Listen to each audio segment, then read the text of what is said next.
여러분 반갑습니다. 방금 소개된 윤정록입니다. 이 자리를 우리 고영아 회장님께서 지난 겨울부터 저를 초청을 해주셔서 언젠가 한번 나가야겠다 했는데 오늘 드디어 이 자리에 섰습니다. 지난 겨울에 아주 추울 때인데 그때 저를 불러주셨는데 제가 그때 독감이 걸려가지고 그때 못 나왔거든요. 뜨거운 여름에 여러분을 이렇게 뵀습니다. 너무 반갑습니다. 그럼 여러분이 앉아 계신 이 자리가 주소가 서울 종로구 세종로 100번지입니다. 제가 이 건물에 KT에서 오랫동안 근무를 했기 때문에 잘 압니다. 이 자리가 우리나라에 맨 먼저 전화욱이 세워졌던 자리입니다. 쉽게 얘기하면은 사람과 사람의 생각을 교류해주는 소위 텔레커뮤니케이션, 우리나라 텔레커뮤니케이션의 전당이 바로 여기다라는 생각이 듭니다. 우리가 기계로, 컴퓨터로 우리가 음성 데이터를 교환을 해봤지만 바로 이 자리가 이제 여러분의 목소리가 페이스 투 페이스로 만나서 교환되는 굉장히 소중한 자리로 활용되리라고는 정말 생각하지 못했습니다. 오늘 정말 좋은 뜻깊은 자리가 되기를 기대하면서 제 얘기를 시작하겠습니다.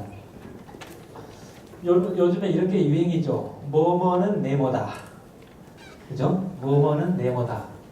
여기서 제가 과학기술은 네모다.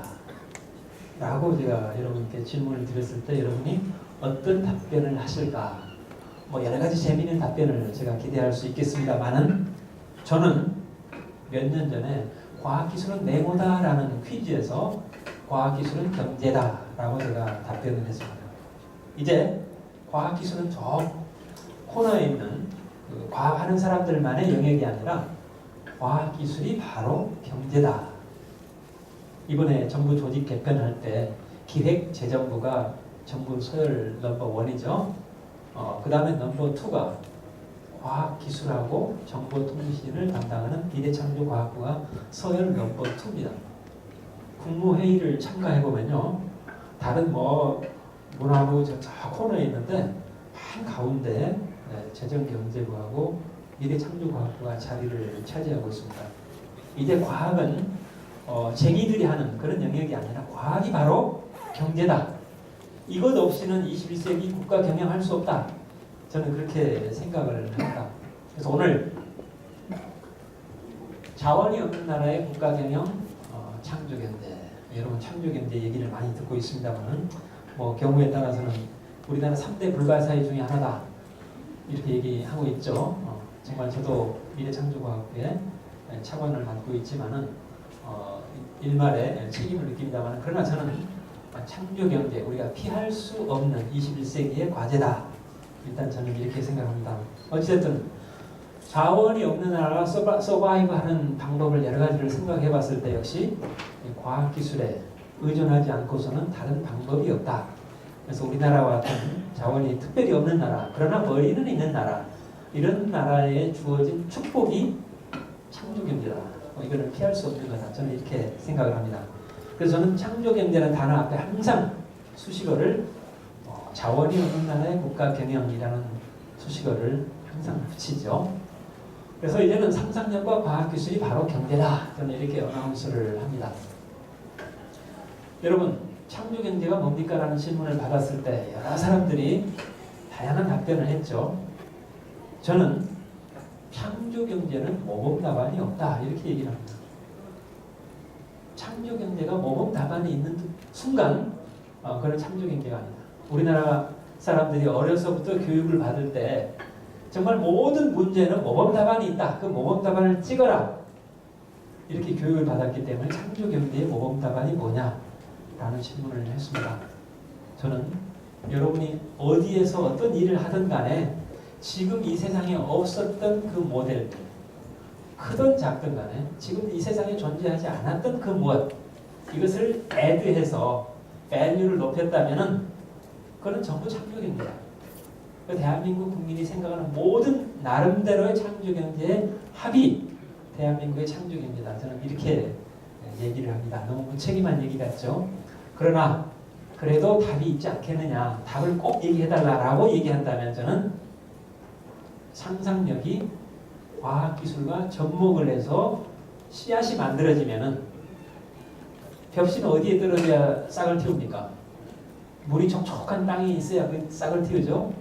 상상력에서 출발한 아이디어가 과학기술과 접목이 돼서 창조경제라는 하나의 씨앗이 만들어진다면 이 씨앗은 어디에 떨어져야 싹을 틔울까? 벽신은 땅에 떨어졌지만 저는 아주 비옥한 디지털 토양에 떨어져야 된다. 그래서 창조경제는 ICT라는 단어가 항상 따라오죠. 상상력과 과학기술이 접목해서 씨앗을 만들고 이 씨앗이 아주 비옥한 디지털 토양에서 싹을 틔우고 그 열매가 뭐냐? 저는 다양한 서비스, 다양한 솔루션 이렇게 굳이 모범 답안을 얘기하려면 그렇게 얘기합니다. 그러나 여러분 너무 거기에 바인딩할 필요 없습니다. 여러분이 생각하는 모든 것이 창조입니다. 이 젊은 청년을 한번 보십시오. 여러분 일자리를 찾아 헤매기 위해서 얼마나 많은 젊은이들이 여기에 놓여 있느냐. 현재 보니까 350만 명이 현재 백수다 이렇게 오래전에 신문에 나왔습니다. 이게 맞는지 틀린지는 모르겠지만 어찌됐든 간에 젊은 층의 취업 굉장히 사회적인 이슈가 되어 있고 이 문제를 어떻게 해결할까 하는 관점에서 미래창조과학과 많은 것을 들여다보고 있습니다. 그렇지만은 세상에 이런 나라가 있기 때문에 여러분께 알려드립니다. 사이즈는 저만하고요. 인구도 얼마 안 됩니다. 남자는 3년, 여자는 2년 반드시 군대를 갔다 와야 되는 나라죠. 이 나라 유대인들 전 세계 1000명당 2명이 유대인입니다. 1000명당 1명이 이스라엘 안에 있는 유대인이고요. 또 1000명당 1명이 이스라엘 밖에 있는 유대인입니다. 그러니까 전 세계적으로 보면 1000명당 2명. 근데 노벨 프라이즈를 22%를 차지하고 있죠. 우리 수도권 인구가 얼마입니까? 2200만 명 정도 되죠. 전 세계 유대인을 다 합쳐도 1500만 명밖에 안 됩니다. 우리 수도권 인구보다도 거의 한 800만 명이 적어요. 근데 이런 나라 사람들이 800명당 1명이 창업을 합니다. 여기도 10번 하면 하나 성공하거든요. 80명당 1명이 산술적으로 본다면 창업을 해본 경험을 가지고 있죠. 지금은 3위입니다만 한때 미국 나스닥 상장 기업 2위. 대학에서 1년에 만들어낸 특허료가 1년에 1조 원이다. 여러분 상상할 수 있습니까? 이렇게 대학에서 특허 로열티로 1년마다 꼬박꼬박 받는 게 저 정도나 이겁니다. 대개 사람들이 이거 기적이다 이렇게 얘기합니다. 창업가 그 책에도 보면은 The Story of Economic Miracle 경제 기적을 이룬 나라의 이야기 Startup Nation Israel 이렇게 나와 있죠. 그 저자마저도 이걸 기적이라고 불렀어요. 저는 기적이 아니다. 이거는 분명한 혁신이었다. 이노베이션이었다. 이렇게 합니다. 여러분 앞에 총알이 놓여 있죠. 이 총알은 왜 태어났습니까? 폭발되기 위해서 태어난 거지 다른 이유 하나도 없습니다. 이 총알이 태어난 이유는 단순히 폭발해서 탄두가 날아가기 위해서 만들어 놓은 겁니다. 그러나 아무리 좋은 총알이 있다 하더라도 스스로 폭발하지는 않죠. 방아쇠를 당겨줘야 되겠죠. 그 방아쇠를 당기는 것, 저는 이게 혁신이다. 아무리 좋은 총알, 이건 혁신을 위한 필요 조건일 뿐이지 충분 조건은 아니다. 충분 조건이 뭐냐? 어이없게도 겁없이 방아쇠를 당기는 힘. 나는 이게 혁신이다. 좋은 총과 총알 필요 조건일 뿐이지 충분 조건은 방아쇠를 당기는 힘, 겁없이. 저는 이게 우리가 지향해야 될 겁니다. 이 총알은 방아쇠를 당겨주지 않으면 50g짜리 쇳덩어리로 녹슬어갈 뿐이죠. 아까 첫 슬라이드에서 이 기적과 같은 일을 만들어내는 그 나라의 젊은이들과 우리와의 차이는 뭐냐? 오히려 우리의 총과 우리의 총알이 훨씬 더 걔네들보다도 더 굵은 총알이에요. 금년에 세계 수학 경시대에서 우리나라 젊은이들이 4명이 나가서 2등을 했어요. 근데 작년 여름에 우리나라 젊은이들이 나가서 1등을 했어요. 우리나라는 1등, 2등, 3등 바깥에 포지션 한 적이 한 번도 없습니다. 이스라엘 작년에 23위 했습니다. 수학 경시대에서 올해 27위 했어요. 우리는 3위밖에 나가본 적이 없어요. 총과 총알로 따지면 우리나라 아이들이 이스라엘보다도 훨씬 더 굵은 총알이다. 문제는 뭐냐? 우리는 겁이 많아서 방아쇠를 당기지 못했을 뿐이고 저 아이들은 과정에 맞지 않아도 좋으니 방아쇠를 하나도 남기지 않고 다 방아쇠를 당겼을 뿐이다. 차이는 그것뿐이다. 딱 그 차이입니다. 오히려 우리가 더 좋은 조건을 가지고 있다. 그래서 아까 말씀드렸듯이 유대인 하면은 좋은 머리, 좋은 교육, 그 다음에 종교 이걸 먼저 연상하지만 이건 하나의 필요 조건일 뿐이지 충분 조건은 아니었다. 겁 없이 방아쇠를 당기는 힘은 어디서 나올까? 우리가 춤이 훨씬 좋은데 왜 걔네들은 겁 없이 방아쇠를 당기고 우리는 방아쇠를 못 당길까? 저는 여기에서 답을 찾아야 된다.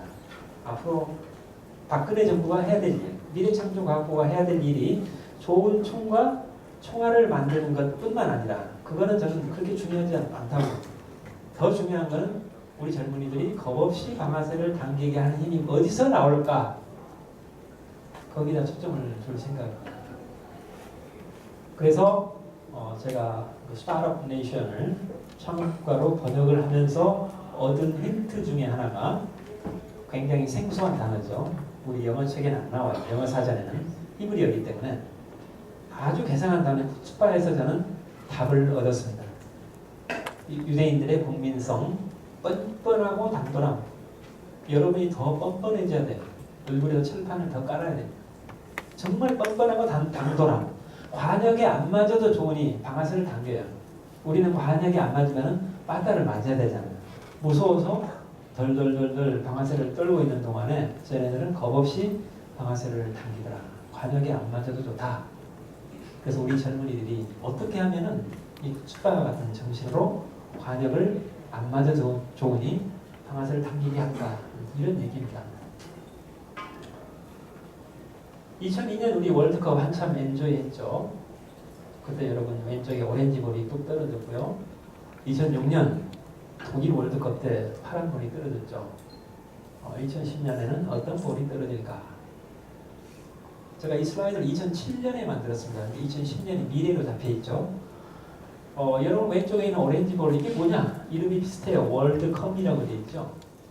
월드컵이 열린 그 해에 어이없게도 미국의 월드컵이라는 세계에서 5번째로 큰 통신회사가 지구상에서 사라집니다. 21세기는 정보화 사회죠. 정보화 사회에 들어오자마자 새벽 벽두에 정보통신 기업 하나가 지구상에서 사라져버려요. 월드컵이라는 어마어마한 회사가 KT의 5배 정도 되는 회사입니다. 이게 2002년 6월 13일 날 지구상에서 사라져버려요. 주가가 뚝뚝뚝뚝 떨어져가지고 파산되었어요. 그리고 2006년 독일 월드컵 때 여러분 오른쪽에 있는 파란 볼 AT&T라고 되어 있죠. 전 세계 넘버원 통신회사입니다. 알렉산더 그레엄 벨이 전화기를 발명을 해서 특허를 신청을 했죠. 특허가 나와서 미국에서 독점 사업을 했어요. 통신 사업을. 미국의 KT와 같은 회사죠. 이 사람이 돈을 갈퀴로 긁어모으죠. 그 넓은 땅덩어리에서 통신 사업을 독점을 하니 그 돈을 가지고 연구소를 하나 멋지게 차려요. 알렉산더 그레엄 벨이. 그 연구소 이름이 뭐겠어요? 벨 연구소죠. 지난번에 김종훈 박사가 우리 미래창조과학부 장관으로 내정됐다가 돌아갔죠. 이 벨 연구소는요. 노벨 물리학상만 13개를 배출했습니다. 노벨 물리학상을 한 연구소에서 다그마치 13개를 배출한 연구소예요. 그런 연구소를 거느리고 있었던 AT&T가 세상에 2006년 독일 월드컵 한참 우리 엔조이하고 있을 때 슬그머니 지구상에 사라졌습니다. 지금 미국에 AT&T가 있죠. 그러나 그 AT&T는 알렉산더 그레엄 벨이 만든 AT&T가 아니에요. 그 회사는 이미 2006년에 미국의 조그마한 회사 SBC라는 회사가 AT&T를 M&A 해버렸어요. 우리로 따지면 전라남도를 관장하는 케이블 회사가 KT를 먹어버린 거예요. 근데 AT&T라는 브랜드가 워낙 파워가 있으니까 이름을 그대로 AT&T라고 쓰고 있을 뿐이지 알렉산더 그레엄 벨이 만든 AT&T는 지구상에서 이미 사라져버렸어요. 물론 사라지기 10년 전에 벨 연구소를 스핀오프 해가지고 알카텔 루슨트라는 회사에다가 스핀오프해서 넘겼죠. 지금 미국의 벨 연구소는 알카텔 루슨트라는 회사의 연구소로 이미 바뀌어 있습니다. 여기서 광통신도 개발했고요, 인공위성도 개발했고, 심지어 우주 팽창 이론까지 다 여기서 개발했어요. 노벨상을 13개를 배출한 회사가 21세기에는 그런 회사도 망할 수 있다. 이 정도로 서스테이너블한 그로스를 한다는 게 힘든 세상이 됐습니다. 노벨상을 13개를 배출한 회사도 하루아침에 나자빠지는 이런 순간. 그래서 그럼 어떻게 서바이브 해야 될까? 그래서 제가 두 회사를 소개합니다. 핸드릭스, 유럽에 있는 가축 사료를 만드는 회사였어요. 이 회사가 사료만 가지고도 먹고 살 수 있는 회사인데 가축 사료만 가지고는 안 되겠다 해서 가축의 질병을 간단하게 알아내는 키트를 만들죠. 여러분 리트머스 종이를 집어넣어서 빨갛게 변하느냐 파랗게 변하느냐에 따라서 산성인지 알칼인지 알 수 있듯이 소의 혈액, 타액, 적시를 금방 알아냅니다. 그러다가 소의 병을 알기만 하면 그것이 장땡입니까? 치료 예방을 해야 장땡이죠. 그래서 치료 예방까지 아예 할 수 있는 백신 회사로 또 한 번 변신을 해요. 사료도 만들면서 치료 예방할 진단도 하면서 또 치료 예방까지 하는 백신 회사. 오른쪽에 있는 여러분 ICI 이 다이너마이트 회사는 남북미 시장 30%를 차지하는 어마어마한 회사인데 이 회사도 다이너마이트만 가지고 먹고 살 수 있었지만은 다이너마이트를 땅속에다가 삼각형, 사각형, 마름목을 묻어놓고 동시 폭발을 해서 지진파를 분석을 해서 수천 수만 번 하다 보니까 땅속을 마치 크리스탈을 들여다보듯이 투명하게 보는 그런 눈을 갖게 되죠. 이 회사는 지금 다이너마이트로 유명한 것보다는 오히려 세계 최고의 지질 탐사 회사로 더 유명해졌죠. 공통점이 뭡니까? 손으로 만질 수 있는 물건에서 이제는 만질 수는 없지만은 가치를 갖는 서비스를 지나서 아예 치료 예방까지 해주는 솔루션 회사로 바뀌어야 됩니다. 프로덕트에 머물러 있다면 서비스로 바꿔버려라. 서비스에 머물러 있다면 아예 솔루션으로 바꿔버려라.